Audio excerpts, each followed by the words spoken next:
Graham Soame, who is an NRN member in South Lee, which is a neighbouring village, reported sightings of waterfalls in the Lim Brook, which flows through his garden. The Lim Brook is a watercourse which connects the villages of Southleigh and Ensham. The waterfall's presence was confirmed by tonight's speaker, Lucy, and now we are really excited to announce the possibility of an NRN BBOUT collaboration in surveying for waterfalls in the area. Now to introduce Lucy. Lucy works for BBOUT, where she and her colleague Julia Lofthouse deliver the waterfall recovery project. Lucy undertook her master's dissertation at Imperial College London, where she studied the effect of bank management on waterfall occupancy. Her dissertation led to the position of Environmental Officer Assistant, where much of her work was focused around waterways, including waterfall and otter conservation. Lucy joined BBOUT in 2018 as a wildlife trainee before starting the role of Mammal Project Field Officer in 2019. Before handing over to Lucy, just to let you know that all the talks are recorded and we'll add the link to the chat. Also, if you have any questions, please add them to the chat as you're listening. Enjoy the talk. I'll hand you over to Lucy. Thank you very much for that, Jenny. Very kind of you. I've actually pre-recorded my talk today just to make sure I kept to time, because every time I seemed to run through it was about half an hour long. This one I've recorded is about 24 minutes, so I managed to get it back. I'm afraid it's still a little bit over, so apologies about that. Okay, so first I'll turn my camera off, otherwise you're going to have two of me, which would be a bit scary for that. Stop video and mute myself.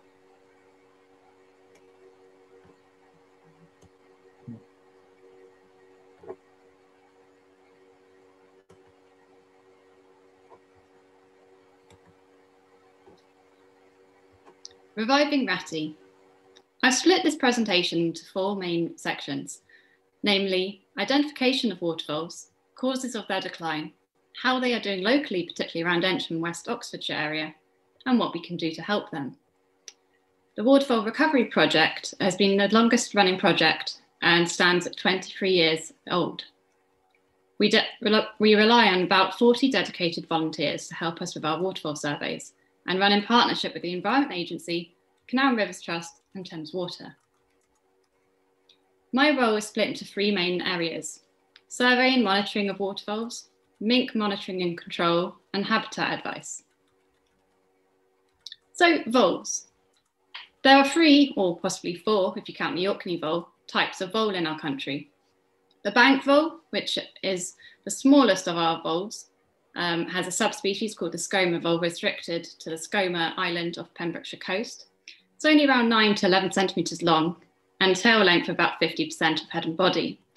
It's got a richer chestnut brown colour than the field vole, which is more sort of grey in appearance, although this photo looks quite orange. It's the field vole has a head and body length of about 9 to 11.5 centimetres, and the tail length is the smallest of all our voles at 30 to 40% of the head and body length. But the vole we want to learn about is Arvicola amphibius, the water vole. Here on the far left is a waterfall photo taken by one of our dedicated volunteers, Jed Arnold, in one of the Crawley ditches, so not very far away. It's much bigger than the other two types of voles we were discussing, and the tail length is about 60% of its head and body. The other thing you might confuse a waterfall for is a rat. Rats are very good swimmers, so you're likely to see them on the waterways. However, there are some striking differences between the rats and the water rats. Rats have a pointed nose and narrow neck. You often can actually make out the neck, whereas in water voles, the head and body seem to merge without much neck forming. The rat has big exposed pink ears and also a scaly long tail. Water vole, on the other hand, has a furry tail and hidden ears, so you can hardly see the ears there at all. Waterfalls also generally just look a lot more tubby and a bit cuter. As I said, rats can swim as well. So next time you see a rodent swimming in the river, could well be a field vole or a rat or a water vole. Waterfalls particularly like herbaceous banks or reeds and sedges. They like a soft bank that they can burrow into, so none of that hard engineering. Their diet mostly composes of vegetation. However, very occasionally females, if they're lactating, will take things like tadpoles for extra protein to feed their young. But their diet, as I said, composes largely or mostly of things like sedge and reed sweetgrass, with sedge and reed sweetgrass being the dominant species when I undertook my MSc research. They actually eat 270 species of vegetation. So why should we care about water voles? Not just because they're cute. So waterfalls have suffered an absolutely drastic decline in recent years. In fact, between 1989 and 1998, the 10-year period, waterfalls crashed about 70%. And more recently, in the past 30 years, they've crashed about 90%. In fact, places like Surrey and Cornwall, you just don't have waterfalls at all. As a result of their decline, waterfalls are a protected Schedule 5 species under the Wildlife and Countryside Act of 1981. It's illegal to intentionally capture, kill, or injure a waterfall, and this includes by not taking enough care. So if you set a trap for a rat on a riverbank where you know there's waterfalls and it gets trapped, then uh-oh. The maximum penalties are an unlimited fine and up to 6 months in prison. So we should also care about waterfalls because of their intrinsic value and cultural significance. Think Wind in the Willows for Kenneth Graham. Don't we all just love waterfalls? And they're an incredibly important prey item for many species. Birds of prey, such as barn owl and buzzard, mustelids, so you've got foxes, stoats, your weasels. Foxes, even adders and pike might have a waterfall. So why have waterfalls declined? Moving on. So adjacent land use changes, such as canalification, as you can see on the left, there's no penetrable banks there, it's all concrete or stone. Habitat degradation, so urbanization and not looking after riverbanks, letting them become overgrown, or just not controlling livestock by putting fences in. Here you can see that the cattle have grazed right down to the bottom of the bank, where they have poached and eaten the vegetation, providing very little marginal vegetation for food and cover for waterfalls. Thirdly, environmental factors play quite a big part as well. So flooding, for example, in East Anglia, we've got pumping stations where we actually alter the natural cycle of water going up and down. And riverbanks, which were dry, were suddenly flooded, and waterfalls cannot stand this. Here on the left, you've got a mother taking her youngster out to safety because her hole has been flooded. American mink, however, are the key #1 factor in the waterfall decline. American mink were released into the environment from mink farms. Mink farms have been in our countryside since 1920s. And in 1956, mink were first recorded breeding in the wild. So mink are a very ferocious predator, unlike any of our native animals. They can actually fit into, not only fit into waterfall burrows, but they can also swim. So things like stoats and weasels, they can't get to the underwater burrows of waterfalls. The mink can. So how do we prioritise where we look after our waterfalls in our 3 counties?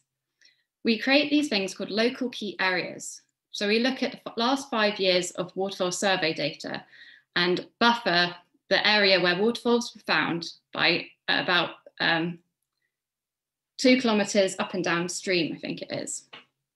So you can see in Oxfordshire here, we've actually got some of the most, well, definitely got some of the most, the largest areas, local key areas in the 3 counties. We're really lucky, particularly in West Oxfordshire. This blue one, the blue polygon you see, is the Upper Thames local key area, which is huge. And the yellow one, the Abingdon local key area, both within Oxfordshire. So how are they doing a bit more close to home? So you can see Ensham here in the top right. This is the lower Windrush, 2016 results.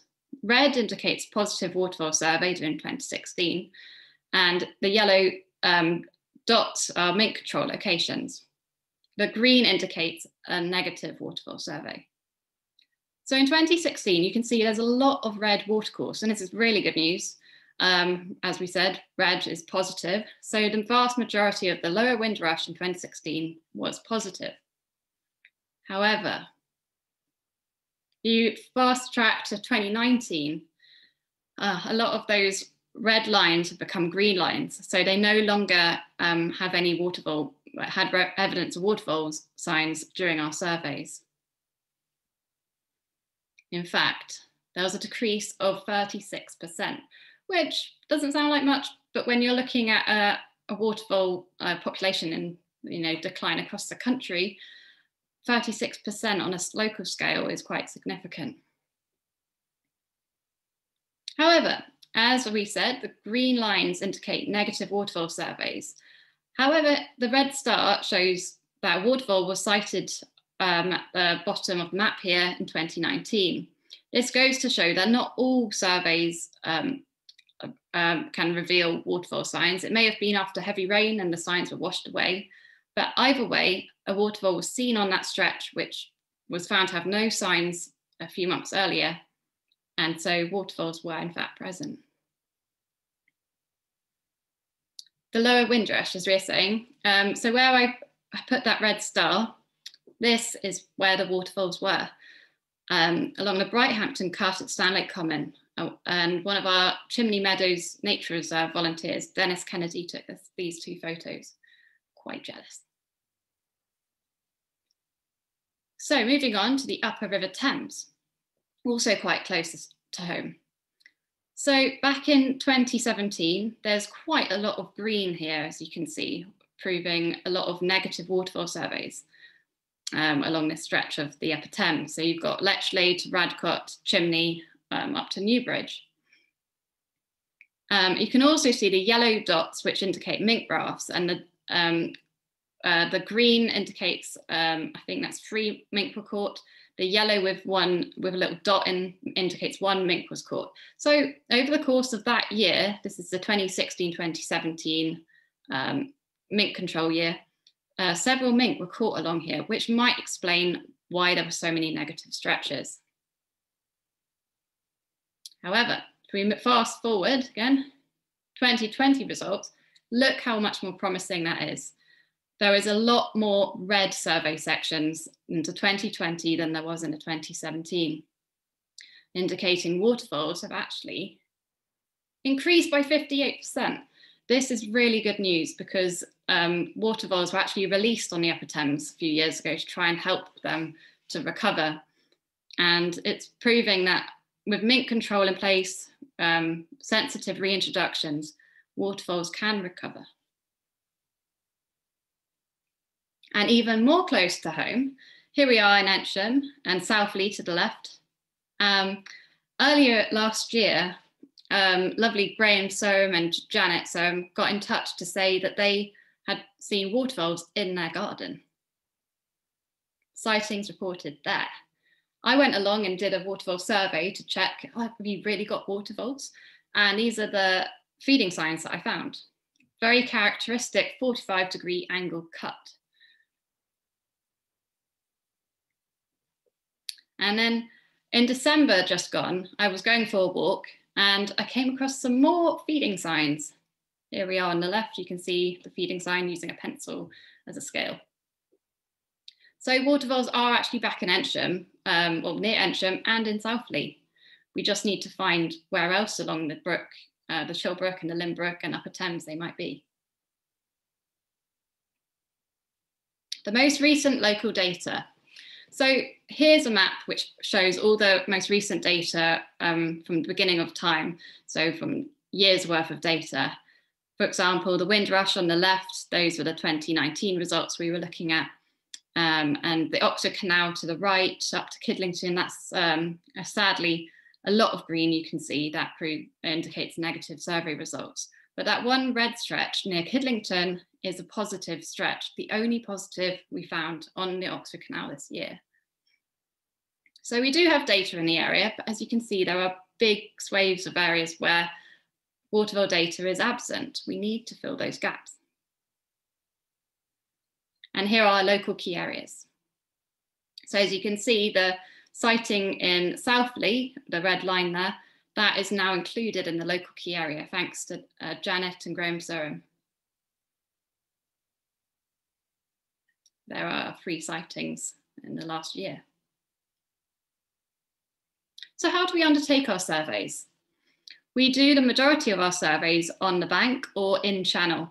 If you're employee of BBOUT, then you're allowed to survey in channel. But unfortunately, due to health and safety risks, majority of surveys are undertaken from the bank. But either way, it looks pretty idyllic, doesn't it? Surveying along the river. When we're carrying out our surveys, we look for a number of field signs, because although you might be lucky and see the waterfalls, more often than not, you're looking for their feeding signs, bottom middle and bottom right, top left, top right, their footprints and burrows. Although footprints and burrows you tend to take with a pinch of salt because they can look quite similar to rats' footprints and burrows. And droppings and latrines. So waterfalls have very characteristic droppings that you can see on the left here. They're about tic-tac shape and size, 12 millimeters long, very uniform and sort of dried grass contents, rounded ends and fibrous texture. The brown rat is normally quite a bit bigger, but they can be similar size, so you need to look carefully. Often asymmetrical. Here you've got one with a pointed end, and they often look a bit greasy in appearance and do not smell pleasant. So the smell test, break one open, do the smell test, is one of the best ways to find out whether it's a rat or a waterfall. Another species you might get the droppings confused of is the field vole far right. As we said before, field vole can swim, so you often find field vole droppings on riverbanks or even margin or vegetation floating in the water. They're a bit smaller, so about the size of a grain of rice, 6 millimeters long, uniform in shape as well, rounded ends, about half the size of waterfalls. Now here's a latrine. Latrines are an interesting one because they indicate territorial boundaries, particularly of breeding females. She will mark her boundaries with piles of droppings, 6 or more to be precise. Sometimes you get hundreds of droppings, and she flattens them with her hind feet and stamps on them after scent marking them. So other waterfalls in the area can come across these and know that they're stepping into someone else's territory. This picture is a bit of a sore point because I actually left that key behind after taking the photo. It was the front door key. So yeah, please use a 1p, not anything more like a £2 or your front door key. You will regret it if you're using it for scale. When we undertake our waterfall surveys, we fill in these forms. This is under the standard technique for waterfall surveying across the country. So the first side, you fill in what the bank profile is like, whether there's cattle grazing, sheep grazing, comment section, and what the surrounding vegetation habitat is like. On the right, you have a map and you annotate using survey codes such as AA for Arvicola amphibius, the waterfall, and a number of other codes for other species and droppings, feeding signs, etc. So it's a quick way of writing down a lot of field signs which you can record quickly. So another technique of recording waterfalls is by using these little rafts. For my master's dissertation, I actually tethered little wooden rafts at periodic segments to see if waterfalls were there. And waterfalls just can't resist a floating object. So you leave a raft out, and more often than not, you get a waterfall visiting.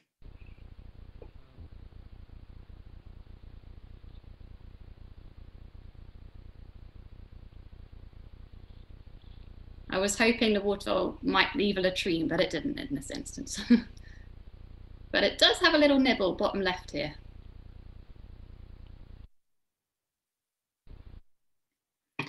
Another slightly larger raft, or quite a lot larger, is the mink monitoring and control raft.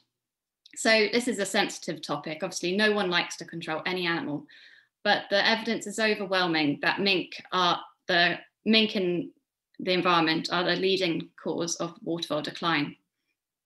So these rafts float at riverbanks, tethered to the bank with rope, and you can insert a clay tracking pad into the tunnel entrance. And so you can see here, just here, that's where the clay tracking pad is. And any animals which go in will leave their footprints behind. So it's a non-invasive way of checking what's about. Here, for example, are some mink footprints, and they're about the size of a £2 coin. If you were to lay one on top, it should cover all of the print. And a mink scat top left, which are often twisted in appearance and composed of hair, bone and feathers, but also fish. So we control mink throughout our 3 counties, and we target mink control in our local key areas, which we discussed before. Here are current locations for mink control across the key counties and the numbers of how many mink were trapped at each site in the last mink trapping year. Mink really does have a huge impact on waterfall recovery, as we can see here. This is just one example of many over the years where a mink was recorded in 2002, well, a couple of mink were recorded in 2002. Mink control was initiated in 2003, and look just how the waterfall population recovered after a huge crash of about 90% or something in 2001. So just by initiating that mink control, the waterfalls were able to recolonize and recover. Habitat management is also a key part of my work. Here on bottom left, we were undertaking scrub control at our nature reserve Chimney Meadows. So woody vegetation really overshades riverbanks and stops any marginal vegetation such as sedge or reed sweetgrass from growing. So cutting back sections, not all of the bank, but just sections, because you want to leave habitat for other wildlife, really allows sunlight to penetrate and that marginal vegetation to grow back. Bank mowing regimes is also another way you can help waterfalls. So rather than mowing all of your bank right down to the water's edge on both banks, you could either alternate and cut one side, leave the other growing, and then cut the other side the following year, or leave a 1 metre buffer strip of about 60 centimetre high vegetation, which the waterfalls will thank you for. You can also time your mowing to avoid March to April when waterfalls are most active. So we also give advice to landowners about things like bank erosion prevention. And one of the leading causes of erosion on riverbanks is cattle grazing and poaching by other livestock such as sheep. So we often advise fences to be installed. And a new technique that I've seen one farmer doing on the Upper Thames is to install cattle pasture pumps. These are little pumps where the cattle push their nose against and it receives water by doing this, rather than having to trample down the bank and get water a different way. Just by putting these cattle pumps in, the banks can recover, and cows being somewhat lazy won't trample the banks as much because their water source is easier to get. And other options are soft engineering. So if you want to prevent bank erosion and give some immediate habitat to the waterfalls, you can do something like coir matting, coir roll revetments. These are both including coconut husk material. You can see bottom right, that's a coir roll revetment roll, pre-planted with things like purple loosestrife and sedge, which waterfalls love, or faggot bundles and willow spilling, bottom left. So this is all using natural materials with penetrable banks, allowing waterfalls to use the banks without it being eroded away. So after this presentation, you might be wondering, how can I help my waterfalls in the local patch?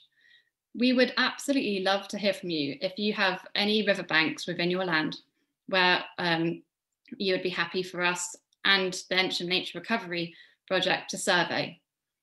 Please also report your sightings to us. I've put my email address and the Waterfall Recovery Project email address at the bottom middle. Any sightings of mink and waterfall would be really gratefully appreciated. You can also volunteer to survey. We're hoping to run a session for our volunteers this coming spring, early summer on the Windrush. So we'll train you on how the different techniques and what to look out for in terms of waterfall feeding signs, droppings, latrines, and mink monitoring. If you own a section of river or know somewhere where the landowner might be willing for you to monitor a raft, this is literally one of the best ways you can help waterfalls recover in your area. Again, no one really likes to talk about any control of any animal, but when you see the overwhelming effect of controlling this non-native animal and seeing how the ground nesting birds, fish, waterfalls, a suite of other native species recover, then you know that you're doing the right thing. Here is the link at the top if you want to get in touch or would like to see any other advice. There's a few leaflets and things to help you improve your habitats on your banks or how to get involved. Thank you so much for listening. Here is another photo from one of our dedicated volunteers, Justin Hoffman. I believe this was taken around the Whitney area. Isn't he lovely? Thank you.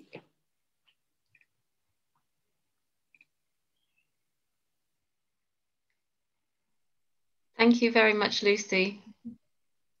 Hello. Yeah, thank you everybody for watching that. I hope you enjoyed it. So I'll just have a look and see what we've got in the chat box.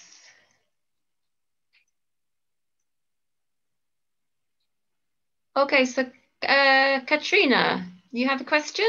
Would you like to ask it?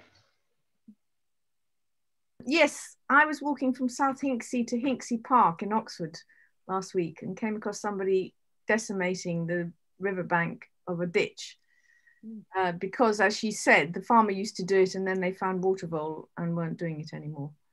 So what would one do as a passerby in that situation? So how were they decimating it? Were they? Was she just completely felling back to the soil? Okay. And what sort of vegetation was it? Was it mostly trees or mixture? No, it was a sort of mixture. There was a bit of sedge. There's quite a lot of bramble. Okay. Well, depending on to what extent they were disrupting with the bank, really you need to get in touch with the Environment Agency and do preliminary surveys to make sure waterfalls aren't there. So that's one method. And if waterfalls are there, then you should really avoid doing any maintenance work during the spring and summer months. And if you have to, I guess doing it at this time of year is the better option. But yeah, just making sure that waterfalls aren't there really. Well, I mean, I assume they are there, which is why the farmer who owned the land was not clearing it.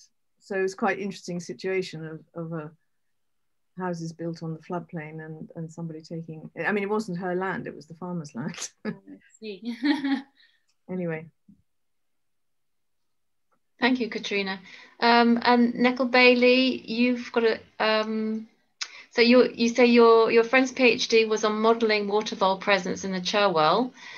If mink existed, then chances of vole were minimal, so we have to make the choice to remove the mink. Lucy, did you want to make any comments to that? I just completely agree. Like waterfalls do not have a chance, whilst mink are the numbers that they are, sadly. And it really is an overwhelming amount of evidence when you do control mink, the wildlife does bounce back. So tricky subject. But otters chase away the mink. Thank you. David Knight, would you like to ask your question? You have a question here. Yes, hi Lucy, thanks so much for that talk. I'm interested in the relationship between watervole and otter, because I guess if you control mink, you may possibly have an increase in otter. Do they predate on watervole? So there has been quite a lot of research into this. Several years ago, some research was undertaken, I think it was by the PTES, People's Trust for Endangered Species. And initially the research did show, they thought it showed that mink do avoid otter, because, you know, otter are bigger and can outcompete territories in a way. However, more recent research has sadly shown that they do coexist. They just avoid each other temporarily, sorry. There's evidence to show that otters become more nocturnal, and mink become more diurnal. So you'll get mink being active during the day and otters at night. And also mink will avoid the watercourses where otters are and use the banks more than swimming within the channel. So sadly, I have caught both mink and otter on the same camera, just minutes apart, using night vision cameras. But to some extent, I hope that otters may keep mink at risk, mink away.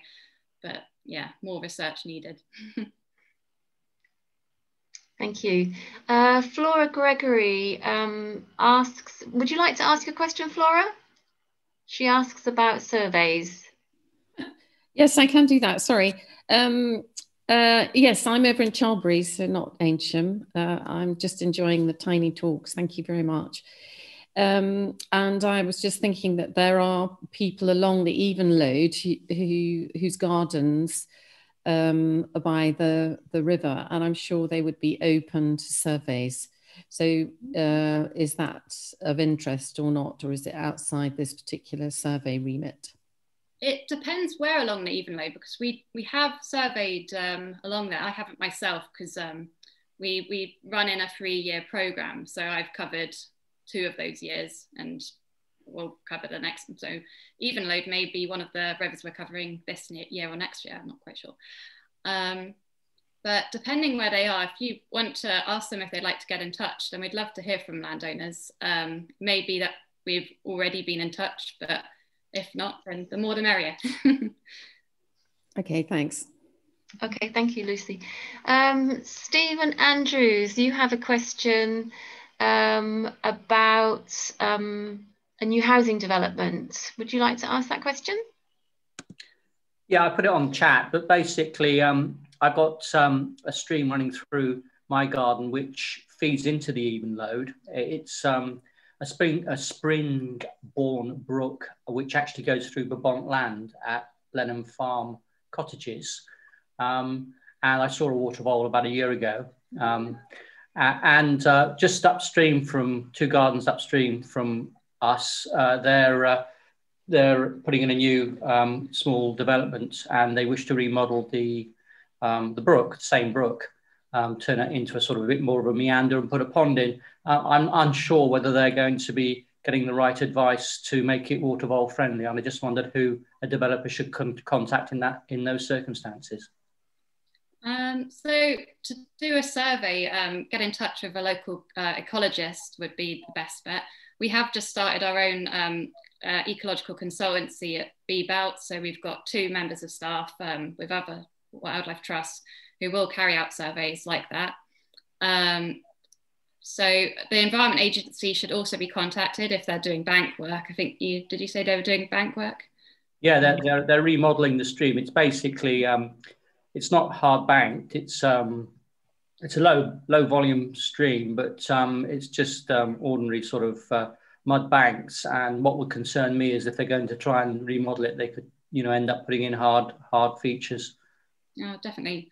So somewhere like that, coir roll revetments, which I mentioned earlier, would be a really good way to prevent erosion, but also create a really suitable bank.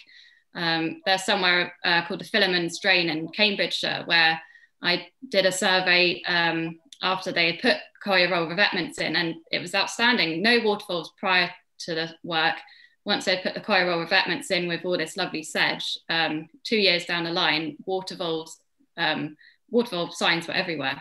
So that's a real way of improving the bank if developments need to be done. But if waterfalls are there, then precautions will have to be taken, and the Environment Agency have to be on board. But is planning, normal planning consent? Obviously, they have to do, given it's a wildlife area, they have to do some sort of basic assessment.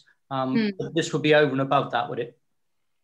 So they'd have to do preliminary surveys with an ecologist, and then if there's evidence of waterfalls, you know, they'd have to mitigate that and do biodiversity net gain. So they'd have to make sure that the wildlife was better off afterwards than it was beforehand. Yeah. Okay. All right. Thanks. But yeah, if you'd like to get in touch, please do use my email. Because I think probably the survey didn't indicate that they found any when they were looking, which is not surprising for developers. But I'm sure that they will be amenable to trying to encourage them. Brilliant. Thank you.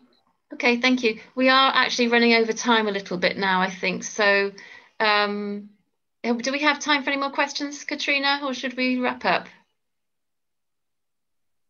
Probably just to keep to our kind of tight 30 minutes so people can come to all of them. Yeah. Unless they're burning questions, I would say we. Well, they're still going to be. Okay, right. Well, thank you very much, Lucy. Thank you for a fantastic talk. That was great. I really enjoyed it. Thank you for having me. Thank you. Tomorrow we have a talk by Andy Goodwin and Charlotte Holmes on willow coppice creatively growing, making and learning. So hopefully see you tomorrow.